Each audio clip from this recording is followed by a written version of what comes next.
ఎక్కడికి వెళ్ళినా కొత్త అనుభవాలు. ఈసారి ఇంకో లెవెల్. డైరెక్ట్ గా మహాకుంభమేళకి వచ్చేసాం. సాధువులు, నాగ సాధువులు, ఎక్కడెక్కడి నుంచి వచ్చిన జనాలు, చల్లని వాతావరణం, కోట్లాది మంది జనాలు, 140 సంవత్సరాలకి ఒక్కసారి వచ్చే మహాకుంభమేళకి స్వాగతం. ఇప్పుడే కుంభమేళకి వచ్చినాం, చూడాలి మరి ఎట్లయితుందో కుంభ స్నానం.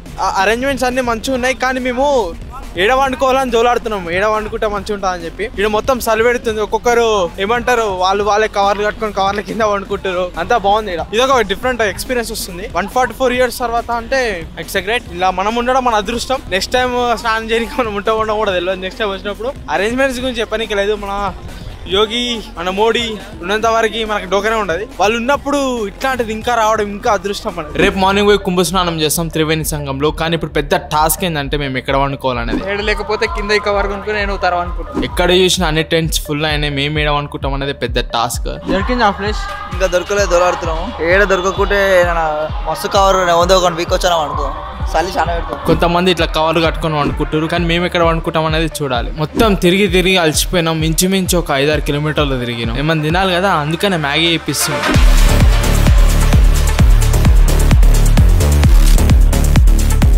మీకు కనిపించే వీళ్ళ స్టోరీ చాలా ఇంట్రెస్టింగ్ ఉంటుంది, చెప్తా వినండి. ఫస్ట్ ఒకరు బైక్ రైడ్ పైన కుంభమేళకు వస్తారు, అట్లా ఇంకోరు వస్తారు. అట్లా వచ్చి ఇడొక 5-6 మంది ఫామ్ అవుతారు. అనుకోకుండా ఒకరికొకరు తెలియదు ఫస్ట్ నుంచి.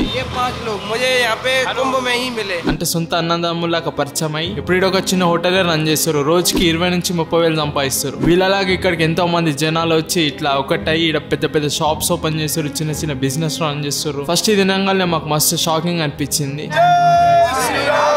టెంట్స్ ఉన్నాయంట, ఒకరికి 100 రూపీస్ పోతున్నాం చూడడానికి. బాగున్నాయి టెంట్స్, ఒకరికి 100 రూపీస్ అంటే వర్తియే. ఇంకా వండుకోవాలి.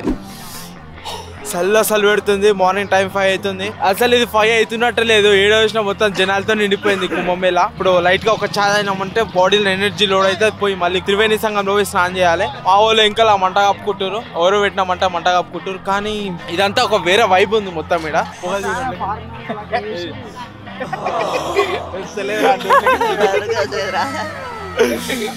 మొత్తం చలితో నిండిపోయింది కుంభమేళ.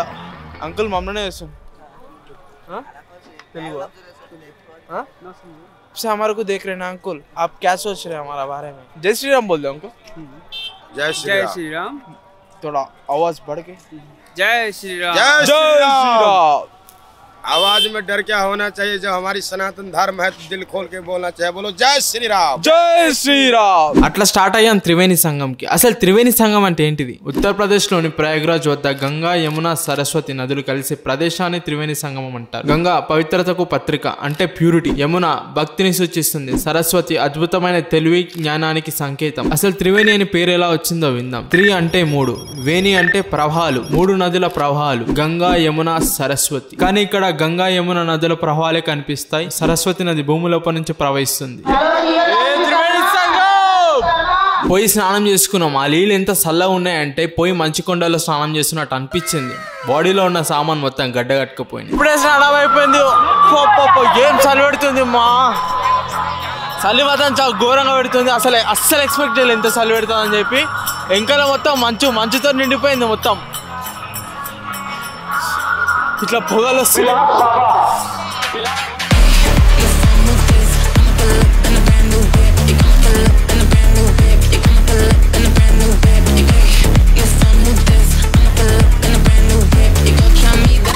మనం ఊహించని ఒక కొత్త ప్రపంచంలోకి వచ్చినాం. నాగ సాధువుల లోకం. వీరి జీవితం పూర్తిగా త్యాగం, భక్తి మరియు ధ్యానంతో నిండిపోయి ఉంటది. సాధువులు, నాగ సాధువులు. సాధువులు అనగానే మనకి తల నిండా జటాలు, శరీరంపై విభూతి మరియు తపస్సులో మునిగిన రూపం గుర్తుకొస్తుంది. వీళ్ళు లోకాన్ని వదిలి జ్ఞాన మార్గంలో ప్రయాణం చేస్తారు. అయితే వీళ్ళ మధ్యనే ఉన్నారు నాగ సాధువులు. వీళ్ళు సాధారణ సాధువులు గారు. వీళ్ళ జీవితమే ఓ రహస్యం. శరీరంపై బట్టలు లేకుండా జీవిస్తారు. ఎందుకంటే ఈ శరీరం ఆ శివయ్య ఇచ్చిందని. పుట్టేటప్పుడు ఏం లేకుండా వచ్చినాం, పోయేటప్పుడు కూడా అట్లనే పోతామని. ముఖానికి విభూతి రాసుకొని చేతిలో త్రిశూలం పట్టుకొని అసలు భయం అంటే ఏంటో తెలియని వీళ్ళు మన సనాతన ధర్మం కోసం అడ్డంగా నిలబడిపోతారు. కుంభమేళలో వీళ్ళని చూసినప్పుడు ఏదో కొత్త ఎనర్జీ వస్తుంది. అసలు ఈ నాగ సాధువుల జీవితం మనకు సాధ్యమేనా? ఇంకా నేను వాళ్ళ ఆశీర్వాదం తీసుకొని నాకున్న డౌట్స్ ని కొన్ని క్లియర్ చేసుకున్నా. అసలు ఈ ప్రపంచం అంతా ఒక మాయ. గట్టిగా కూర్చొని ఆలోచిస్తే ఎవరి కోసం ఇదంతా చేస్తున్నావు? నీ పక్క వాళ్ళ కోసమా? పక్కవాడు మనకంటే కొంచెం పైకి ఎదుగుతున్నా అంటే ఓరవని మనం ఇవన్నీ మాయా బాగా ఆలోచించు. ఇంకా అక్కడ నుంచి మేము లైట్ గా షాపింగ్ చేసి నేను ఒక ఫోటో తీసుకున్నాం మా బాస్ ది. ఇంకా ఇప్పుడు ఏమైంది, షాపింగ్ అయిపోయిన తర్వాత నెక్స్ట్ మేము నాగపూర్ పోతాం. నాగపూర్ లో ఇంకేమైనా టెంపుల్స్ ఉంటే దర్శనం చేసుకుంటాం, లేకపోతే ఆ నుంచి డైరెక్ట్ ఇంటికి వెళ్ళిపోతాం. నాగసాధువులు బాబాల కోసం ఏర్పాటు చేశారు. ఇంకోటి ఏంది, ఈ ఏరియాలో అందరికి ఫ్రీ ఫుడ్ పెడతారు. ఇంకా మేము ఇప్పుడు బయలుదేరుతున్నాం. అట్లనే ఆమె పేరు ఏం పేరు కానీ మోనాలిసా అంటారు కదా అందరూ. ఆమెను కలిసినాం. ఈమె వాళ్ళ అక్క, ఆ పక్కనే మోనాలిసా. అక్కడ నుంచి బస్ స్టాప్ కి పోయి రిటర్న్ స్టార్ట్ అయినాం. ఇంటికి వెళ్ళిపోతున్నాం. ప్రయాగ్రాజ్ నుంచి హైదరాబాద్ కి ఆరెంజ్ ట్రావెల్స్ బుక్ చేసుకున్నాం. చూడాలి మళ్ళీ లోపల బస్ ఎట్లుంటుందో. ఇంకొక 1 hour లో బస్ స్టార్ట్ అవుతుందంట. మేము అంతలోపు ఏమైనా తినేసి వస్తాం. పోయి తినడానికి పోతున్నాం. ఆకలి అవుతుంది బాగా. ఇంకా బస్ ఎక్కలే. లోపల బస్ ఎట్లుంటుందో చూడాలి. అదొక ఎక్సైట్మెంట్. ఇంకా తినొచ్చిన తర్వాత బస్ చూపెడతాం మీకు ఎట్లుంటుందో లోపల. అన్నం తిందామని బయలుదేరినాం కానీ ఈడ అన్నం దొరకలేదు. We are waiting samosa right now.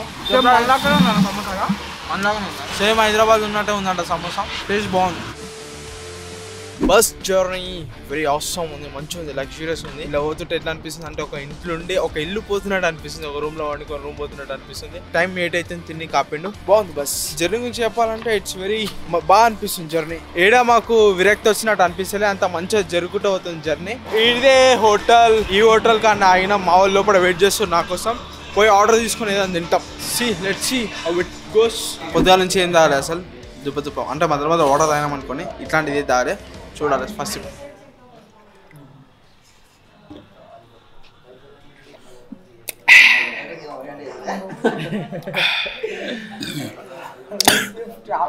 Order అయిపోయిన అర్ధ గంటకు ఫుడ్ వచ్చింది. కానీ టాస్క్ ఏంటంటే మాకు ఇచ్చిన టైం 40 minutes, ఆల్రెడీ 30 minutes అయిపోయింది. ఇంకా 10 minutes తినమో చూడాలి. తినకపోతే బస్ వాడు వెళ్ళిపోతాడు. కానీ ఏమైనా సరే తినే పోతాం మీ నుంచి. ఇప్పుడే తిన్నాం. టేస్ట్ బాగుంది ఫుడ్. కానీ ఆర్డర్ ఒకటి లేట్ అయింది. బస్ వాడేమో ఉప్పు కారం కొడుతున్నాడు. పిల్లలు రామంటుండు కుక్కే రండి అని చెప్పి ప్రశాంతంగా నిన్ను కూడా తినిస్తలేడు. ఆర్డర్ లేట్ వచ్చింది, దానికి మనం ఏం చేస్తాం చెప్పు. కానీ మేము తిన్నాం మంచిగా. పోతున్నాం, ఒక థమ్స్ అప్ తాగి పోతాం. బాయ్. ఎవరైనా కొత్త వచ్చిన వాళ్ళు ఉంటే సబ్స్క్రైబ్ చేసుకోండి మరి. బాయ్ ఉంటా, పీస్. మళ్ళీ నెక్స్ట్ వీడియోలో కలుసుకుందాం. Until then stay bye, good.